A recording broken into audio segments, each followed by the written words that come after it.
తెలంగాణ ప్రజలందరికీ నమస్కారం. మరి నిన్న కేబినెట్ సమావేశానికి దేవాదాయ శాఖ మంత్రి అయినటువంటి కొండ సురేఖ గారు గైర్హాజరైనారు. ఆమె గత కొన్ని రోజులుగా లండన్‌కు వెళ్ళి మరి ఇటీవల నిన్ననో మొన్ననో తిరిగి ఆమె హైదరాబాద్‌కు రావడం జరిగింది. నిన్న కేబినెట్ సమావేశానికి రాకపోవడానికి గల ప్రధాన కారణం ఈరోజు మరొకసారి ఆమెకు అవమానం జరిగింది. ఏ విధంగా అవమానం జరిగిందంటే, ఆమె శాఖలో దేవాదాయ శాఖకు సంబంధించినటువంటి మరి యాదగిరిగుట్ట దేవస్థానం యొక్క బోర్డును సెక్షన్ 96 ప్రకారం మరి నియమించడం జరిగింది. అందులో మరి ఆమె ప్రమేయం లేకుండానే జరిగింది. ఆల్రెడీ కోమరెడ్డి రాజగోపాల్ రెడ్డి గారు ఎమ్మెల్యే గారు మరి మొన్నటి దినాన ఆయన నిన్న మార్నింగ్ కూడా ఆయన దీనిపైన అసహనం వ్యక్తం చేసేందుకు నాకొక మాట చెప్పి వేస్తే బాగుండేది అని చెప్పారు. కానీ సరే ఎమ్మెల్యే గారిది అట్లా ఉన్నది. మరి ఏకంగా కొండ సురేఖ గారికి అయితే అసలు ఆమెకు ఆమె శాఖ ఆమెకు తెలియకుండా ఈరోజు సంతకాలు అయిపోయినాయి. ఆమె కింద ఉన్న అధికారులు అయిపోయారు. ఏకంగా బోర్డే నియమించారు. మరి ఈరోజు ఆమెకు తెలియకుండా ఈ బోర్డు నియమించినప్పుడు ఆమెకు బోర్డు సభ్యులు ఏమైనా విలువనిస్తారా? ఆమెకేమైనా గౌరవం ఇస్తారా? బోర్డు సభ్యులే గాక ఈరోజు మరి అధికారులు గౌరవిస్తారా? అధికారుల చులకన చేసినట్టే కదా అని ఆమె నొచ్చుకొని దాదాపు అసలు మంత్రి పదవి కూడా రాజీనామా చేస్తా అనే నిర్ణయానికి వచ్చే అవకాశాలు చాలా దండిగా ఉన్నాయి. ఆమె ఎంత మొండి పట్టుదలో అందరికీ తెలుసు. ఆమె 2009లో రాజశేఖర రెడ్డి గారు రెండోసారి ముఖ్యమంత్రి అయిన తర్వాత ఆమె క్యాబినెట్ మంత్రిగా ఆమె ఉండే. అటువంటి క్యాబినెట్ మంత్రి రాజశేఖర రెడ్డి గారి మరణాంతరం వైఎస్ జగన్మోహన్ రెడ్డి గారి కోసము మరి ఆమె మంత్రి పదవి రాజీనామా చేశారు. ఆమె మంత్రి పదవి రాజీనామా చేయకుంటే ఆమెకు ఇంకా ఉన్నతమైన శాఖ వచ్చు. ఆమె ఇవాళ పిసిసి ప్రెసిడెంట్ కూడా అయ్యే అవకాశాలు కావచ్చు. చాలా పెద్ద స్టేచర్లో ఉండేది. కానీ ఆమె జగన్మోహన్ రెడ్డి గారిని నమ్ముకొని ఎమ్మెల్యే పదవికి రాజీనామా చేయడం, పరకాళ్ళ బై ఎలక్షన్ కావడం, ఓడిపోవడం, దాని తర్వాత ఏ విధంగా బ్యాక్ స్టెప్స్ పడిపోయినాయో చూసినాం. మరి అంటే రూలింగ్ గవర్నమెంట్లో ఉన్నప్పుడే మంత్రి పదవిని ఆమె చేసింది. ఆమె ఎవరు అనలే. అప్పుడు ఎప్పుడు కూడా ఎక్కడ కూడా అవమానం జరగలే. ఆమె ప్రోటోకాల్కి ఎక్కడ కూడా ఇబ్బంది జరగలే. ఆ రోజు చాలా గౌరవంగా కాంగ్రెస్ పార్టీలో కొండ సురేఖ గారి స్థానం చాలా గౌరవప్రదంగా ఉండే. రోషయ్య గారి క్యాబినెట్లో కూడా అడగండి, మీరు కొండ సురేఖ గారిని అడగండి. ఆమెకు ఎక్కడ కూడా గౌరవం, ఆమెను కాదని ఎక్కడ కూడా ఏది కూడా జరగలేదు. ఎక్కడ ఆమెను ఇబ్బంది పెట్టలేదు. ఓన్లీ జగన్మోహన్ రెడ్డి గారి కోసం మాత్రమే ఆమె రాజీనామా చేసి పార్టీ మారడం జరిగింది. అంతే తప్ప వేరేం లేదు. కానీ ఈరోజు ఆమెకు ఎక్కడిలో ముఖ్యమంత్రి ఒక 3-4 పార్టీలు తిరిగి 4వ పార్టీగా కాంగ్రెస్ పార్టీకి వచ్చి మరి అందులో ఉన్నటువంటి కాంగ్రెస్ పార్టీ ఎజెండా నమ్ముకొని, కాంగ్రెస్ పార్టీ జెండా నమ్ముకొని, కాంగ్రెస్ పార్టీనే ఐడియాలజీని పట్టుకొని ఉన్నటువంటి వాళ్ళను ఈరోజు ఇబ్బంది పెట్టే పరిస్థితులలో ఉన్నారు. సతాయించే పరిస్థితిలో ఉన్నారు. వాళ్ళకు తెలియకుండానే చకచకా నిర్ణయాలు జరిగిపోయే పరిస్థితిలో ఉన్నారు. ఈరోజు రేవంత్ రెడ్డి గారు అన్నతమ్ముళ్ళు, వాళ్ళ బావమరిది సుధిని స్టూడెను వీళ్ళందరూ క్యాబినెట్ మంత్రులుగా వీళ్ళంతా ముఖ్యమంత్రులు. ఈరోజు సామంత రాజుల లెక్క వీళ్ళు అయిపోయారు. ఈరోజు వాళ్ళదే నడుస్తూ ఉంటుంది హవా. మరి కొండ సురేఖ గారి సొంత శాఖలో వాళ్ళ మంత్రి పదవులదు వాళ్ళకు తెలియకుండా నిర్ణయాలు జరిగినప్పుడు వాళ్ళకు ఏముంటుంది, వాళ్ళకి ఏం విలువ ఉంటుంది? అటువంటి మంత్రి పదవులు వాళ్ళు ఉంటేంది పోతుంది.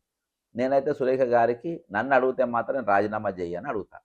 ఇంకోటి, ఆమె అసంతృప్తి సరే పోనీ వేసిండ్రు, ఆదర వేసిండ్రు. పాపం కాంగ్రెస్ పార్టీ కార్యకర్తలు 10 సంవత్సరాలు కష్టపడ్డరు, వాళ్లకు ఈ పదవులు ఇచ్చిండ్రు అంటే సర్దుకుపోయేదేమో. మరి వీళ్ళెవరు? ఇక్కడ చూడండి, ఇక శ్రీ ఎం సత్యనారాయణ రెడ్డి గారంట, ఈయన చైర్మన్ అంట. ఎవరైనా దయచేసి కామెంట్ చేయండి. నేను ఎప్పుడైతే ఈయన చూడలేదు, ఈయన పేరు ఎప్పుడు వినలేదు. ఈ ఎం సత్యనారాయణ రెడ్డి ఎవరో నాకు చెప్పాలి. వినోద్ వెంకట స్వామి గారు ఎమ్మెల్యే భువనగిరి ఎమ్మెల్యేగా ఆయన ఇంకో మంత్రి పదవి ఇచ్చేది ఉండే. ఈయన మెంబర్ స్థాయి కాదు. ఈయన పోనీ ఈయన చైర్మన్ ఇచ్చిన బాగుండు. వినోద్ వెంకట స్వామి గారికి చైర్మన్ ఇచ్చిన ఆయన స్టేచర్కు తగ్గట్టుండు. సత్యనారాయణ రెడ్డి ఏమో చైర్మన్ అంట, ఎవరో ఏందో తెలియదు. వినోద్ వెంకట స్వామి గారేమో దానిలో మెంబర్ అంట. ఓకేనా, సరే. తర్వాత శ్రీ కొనిదెల సురేఖ మెంబర్. నేను ఈమె కొండ సురేఖ గారి పేరు తప్పుపడ్డదేమో, మరి ఈమెవరు అని అనుకున్నా. తీరా చూస్తే చిరంజీవి గారు సతీమణి అంట. ఇటీవల శాప్లో కూడా ఒక పోస్టు రామ్ చరణ్ గారి భార్యకు ఉపాసన గారికి ఆమెకు ఒక పోస్ట్ ఇవ్వడం జరిగింది. అంటే ఇక్కడ చిరంజీవి గారి భార్యకు ఒక పోస్టు, రామ్ చరణ్ గారి భార్యకు కూడా ఒక పోస్టు ఆమెకు శాప్లో. సరే ఓకే. ఆయన చిల్లప్పర్ గారి విజయరామ్ అంట, విజయరామ రాజారాం అంట. ఈయనెవరో, ఈయన ఎప్పుడు ఇన్లే, ఈయన ఏ కాంగ్రెస్ పార్టీ ఎవరో నేను ఎప్పుడు ఇన్లే. విజేందర్ తులా మెంబర్ అంట. ఈయనెవరు? పోచబోయిన ఈశ్వరమ్మ యాదవ్. ఈమె టీఆర్ఎస్కి వెళ్ళి కార్పొరేటర్గా పోటీ చేసింది. నేను ఆ ఫోటో తమ్మునేళ్ళ పెడుతున్నా చూడండి. గుండు మల్లయ్య గారు మెంబర్. ఈయన ఎక్కడ? స్వాతి కంఠమణి మెంబర్ అంట. ఎవరు? ఎం రాఘవేందర్ రావు. ఎం రాఘవేందర్ రావు. మరి నా ఎవరో నేను ఎప్పుడు ఇన్లే. ఒకవేళ మహబూబ్ నగర్ ఆయన ఏందో మరి, ఆయనదైతే నేను ఎప్పుడు ఇన్లే. డాక్టర్ లక్ష్మీనారాయణ నాయక్ మెంబర్ అంట. నేను అనుకుంటా ఈయన ఇక్కడ ఆయన మన తొర్రూరు లక్ష్మీనారాయణ ఏమో అనుకుంటున్నా. The founder trustee member. ఇంకా ఆయన ఎవరు? చీఫ్ సెక్రటరీగా వీళ్ళందరూ కూడా ఉన్నారు. ఇక వీళ్ళంతా ఎవరు? వీళ్ళకి ఏం సంబంధము? వీళ్ళకి స్వాతి అంటే ఎవరు? స్వాతి కంఠమనేని, తెలుగుదేశం పార్టీ. ఈమెంది కాంగ్రెస్ కార్యకర్తన? ఇలా కాంగ్రెస్ పార్టీ నిజాయితీగా జెండాలు మోసిన వాళ్ళు ఎవరున్నారు? నిజంగా కాంగ్రెస్ పార్టీ జెండాను నమ్ముకున్న వాళ్ళు ఎవరున్నారు? ఈ స్వాతి కంఠమనేని ఎవరు? ఆమెకు ఈ బోర్డుకు సంబంధం ఏంది? ఇంకొక పేరు నేను చదివా, విజేందర్ తులా అంటే ఎవరు అనుకున్నా, ఈయన బీజేపీ దేవేందర్ గౌడ్ గారి కుమారుడు. అర్థమైందా? బీజేపీలో ఆయన క్రియాశీల నాయకుడు. మొన్న ఎమ్మెల్యేగానో ఎంపీగానో కూడా పోటీ చేసిండు. కరడు కట్టిన బీజేపీ. మరి ఈయనకి ఏ విధంగా ఇచ్చిండ్రు? అసలు కాంగ్రెస్ ఇక్కడ తెలంగాణ నడుస్తుంది ఏంది? తెలంగాణ కాంగ్రెస్ పార్టీలో నడుస్తుంది ఏంది?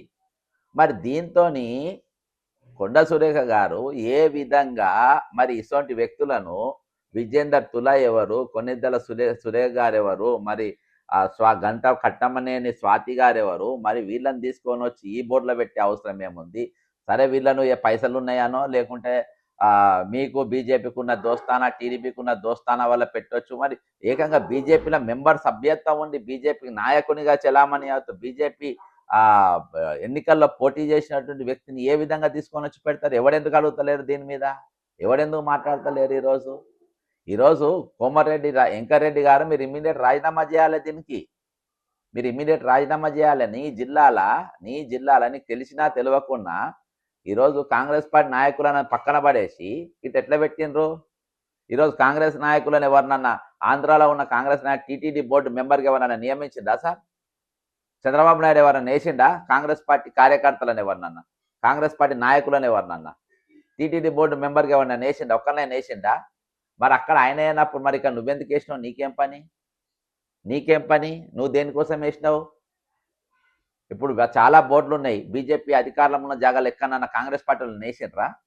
ఎక్కడైనా టెంపుల్ పుణ్యక్షేత్రాలకు ఎక్కడైనా కాంగ్రెస్ పార్టీ మెంబర్లను, సభ్యులను, కాంగ్రెస్ పార్టీ నాయకులను ఇక్కడ మెంబర్గా వేసిండ్రా? మీరు ఇక్కడ బీజేపీ దేనికోసం వేసిండ్రు? నేను చెప్తున్నా కదా, ఈ రేవంత్ రెడ్డి అంటే ఒక ఎథిక్స్ లేవు, ఒక మారల్స్ లేవు, ఒక విలువలు లేవు.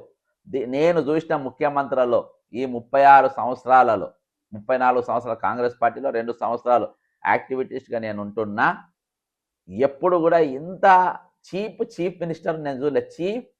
చీఫ్ మినిస్టర్ను చీఫ్ మినిస్టర్గా మార్చినటువంటి వ్యక్తి నేను ఎక్కడ చూడలే. సహచర మంత్రుల యొక్క గౌరవం పెంచేటట్టుగా మన వ్యవహార శైలి ఉండాలి. సహచర కాంగ్రెస్ నాయకుల యొక్క విలువ పెంచేటట్టుగా మన వ్యవహార శైలి ఉండాలి. ఒక అవకాశం వచ్చేదాకా ఎన్నో ఎత్తులేస్తాం, కానీ అవకాశం వచ్చిన తర్వాత దాన్ని చాలా జాగ్రత్తగా వినియోగించుకోవాలి. ఈరోజు టెర్మినాల్లో చూస్తున్నాం విజయ్ ఏ విధంగా చేస్తూ ఉన్నాడు. ప్రజలమ్మ ఎవరు ఎన్ని మాట్లాడుకున్నా, ఎవరు ఎన్ని అడిగినా ఆయన వ్యక్తిగత జీవితం ఏ విధంగా ఉన్నా తర్వాత అన్ని గాడికెక్కి ఆయన పరిపాలన దక్షతతోని పనిచేసుకుంటా ప్రజల మన్ననలు ఈరోజు సొంత రాష్ట్రమే కాదు, స్వరాష్ట్రమే కాదు, యావత్ భారతదేశం కూడా ఆయన పేరు తీసే పరిస్థితికి, ఆయన గురించి ఈరోజు ఎక్కడ చూసినా చాలా పాజిటివ్గా మాట్లాడే పరిస్థితి. మరి నీ గురించి ఏం మాట్లాడుతుంది రేవంత్ రెడ్డి? నీ కాంగ్రెస్ పార్టీ కార్యకర్తలే ఈరోజు నేను ఒక దొంగ లెక్క చూస్తూ ఉన్నాను. కాంగ్రెస్ పార్టీ కార్యకర్తలు, కాంగ్రెస్ పార్టీ నాయకులు ఈరోజు నేను దొంగ లెక్క చూస్తూ ఉన్నాను. బయట వాళ్ళది పక్కన పెట్టేసేయి. బయట నీకు ఎట్లయినా చండాలమైన పేరున్నది. 79 క్రిమినల్ కేసులు, అలా 420 కేసులు ఒక 4 ఉన్నాయి. కాబట్టి ఈరోజు సొంత మంత్రి గౌరవం లేదు, సొంత కాంగ్రెస్ నాయకులకు గౌరవం లేదు, సొంత కాంగ్రెస్ పార్టీ ఎమ్మెల్యేలంటే గౌరవం లేదు, సొంత కాంగ్రెస్ కార్యకర్తకు విలువ లేదు. ఈరోజు సొంత కార్యకర్తకు ఎక్కడ కూడా ఒక నామినేటెడ్ పదవి ఇచ్చిన విలువ లేదు. వాళ్ళ గౌరవించే విధంగా లాస్ట్‌ల సొంత శాఖకు సంబంధించిన మంత్రికి తెలవకుంటా, ఆమెకు తెలవకుంటా ఈరోజు ఈ విధంగా ఒక బోర్డును ఆమె శాఖ తెలవకుంటా, ఆమె టేబుల్ పైకి రాకుండా, ఆమె కింద ఉన్న అధికారులతోని సంతకాలు పెట్టించి, ఈరోజు నీవు బోర్డు ప్రకటించినవంటే నువ్వెంత పెద్ద క్రిమినల్ అయి ఉంటాడు.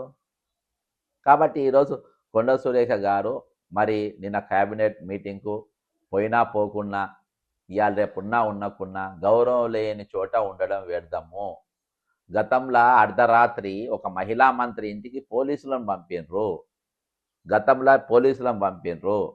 ఆ రోజు ఆమె కూతురు వచ్చి వాళ్ళతోని కొట్లాడడం జరిగింది. చాలా జరుగుతున్న వాస్తవాలన్నీ ఆమె బయట పెట్టడం జరిగింది. అధిష్టానం కల్పించుకుంటే, ఎందుకంటే రేవంత్ రెడ్డి ఇది సొంత పార్టీ కాదు కాబట్టి ఇది అధిష్టానం కల్పించుకొని ఆమె మంత్రి పదవి పోకుండా కాపాడుకున్నటువంటి పరిస్థితి.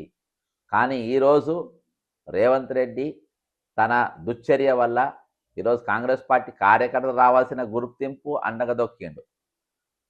బయట పార్టీ తెల్లాలేస్తే కాంగ్రెస్ పార్టీని తిట్టేటోళ్ళని తీసుకొని వచ్చి ఈరోజు బోర్డు మెంబర్గా చేసిండు. ఈరోజు వాళ్ళు కాంగ్రెస్ పార్టీ నాయకులను చూసి నవ్వుకుంటూ లోపడిపోయే పరిస్థితి. ఈరోజు రేవంత్ రెడ్డి గారి కుమారుడు ఏదైతే జిల్లాకు ఈరోజు ఆయన వ్యవహరిస్తూ ఉండో ఆ జిల్లాలో ఉన్న కాంగ్రెస్ నాయకులను చూసి ఆయన నవ్వుకుంటా బోర్డులకు పోయి కూర్చుంటాడు. ఆయన నవ్వుకుంటా పోయి కూర్చుంటాడు. అర్థమైందా? మీదో పార్టీ అని. ఈరోజు తెలుగుదేశం పార్టీలో సంబంధాలు ఉన్నటువంటి ఆమెకు స్వాతి అన్నట్టు ఆమె ఈరోజు కాంగ్రెస్ నాయకులను నవ్వుకుంటా పోయి చూసుకొని, ఏంద్రా భయ్ మేము చూడు 2 నిమిషాలలో మేము పదవులు ఎక్కినామని నవ్వుకుంటా పోయి కుర్చీలలో కూర్చునే పరిస్థితి. కాబట్టి ఇంత దౌర్భాగ్యాన్ని పరిస్థితి ఈరోజు ఎందుకు దాపరించింది? మంత్రులకు విలువ లేదు, ఎమ్మెల్యేలకు విలువ లేదు. ఈరోజు యాదాద్రి జిల్లా కాదు, టోటల్ ఉమ్మడి నల్గొండ జిల్లాలో ఉన్న ఎమ్మెల్యేలకు విలువ లేదు, మంత్రులకు విలువ లేదు, సంబంధించిన శాఖ మంత్రులకు కూడా విలువ లేకుండా ఈరోజు డైరెక్ట్ ముఖ్యమంత్రి ఇన్వాల్వ్ అయ్యి ఈరోజు ఆయన మెంబర్లు వేసినట్టే ఇంతకు మించిన దౌర్జన్యం ఇంకొకటి లేదు. ఇంతకు మించిన దౌర్జన్యం, ఇంతకు మించిన దాష్టికం, ఇంతకు మించిన అవమానం ఇంకోటి లేనే లేదు. ఒక్క నిమిషము కూడా సురేఖ గారు మీరు మంత్రిగా ఉండద్దు. ఆ రోజు ఆత్మగౌరవం కోసం, మాట కోసం మంత్రి పదవి రాజీనామా చేసింది. కాంగ్రెస్ పార్టీకి మీకు పర్సనల్గా మీకు ఎటువంటి అవమానం జరగకుండా, మీ గౌరవానికి ఎక్కడ భంగం కలగకుండా కేవలం మాట కోసం మీరు రాజీనామా చేశారు. కానీ ఈరోజు మీకు ఆత్మగౌరవం మీద దెబ్బ పడ్డది, మీ ఇంటి మీద దాడి జరిగింది, వ్యక్తిగతంగా దాడి జరిగింది, వ్యక్తిగత స్వేచ్ఛ మీద దాడి జరిగింది, మీ శాఖ మీద దాడి జరిగింది. ఈరోజు అడుగడుగున దాడి జరుగుతున్నప్పుడు మీరు రాజీనామా చేయి పోవాలనే చూస్తున్నారు కావచ్చు. ఎందుకంటే కడియం శ్రీ అనే గుంటనక్క అక్కడ వెయిట్ చేస్తూ ఉంది.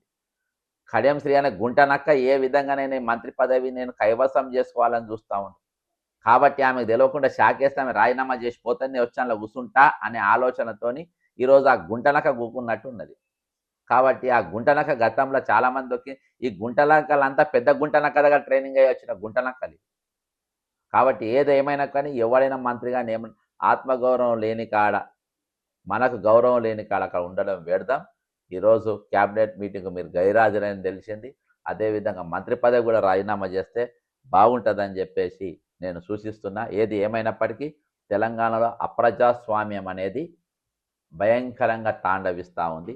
దీన్ని కోరలతోని పీకవలసిన అవసరం తెలంగాణ సమాజం పైన ఉన్నది. ఒక బీసీ మహిళకు, ఒక మహిళ, అందులో బీసీ మహిళ, ఆమెకు అడుగడుగున ఈ విధమైన అవమానాలు జరుగుతూ ఉంటే ఇంకా క్యాబినెట్లో ఉండడం అవసరమా? దయచేసి కామెంట్ చేయండి. జై తెలంగాణ, అమరవీరులకు జోహార్.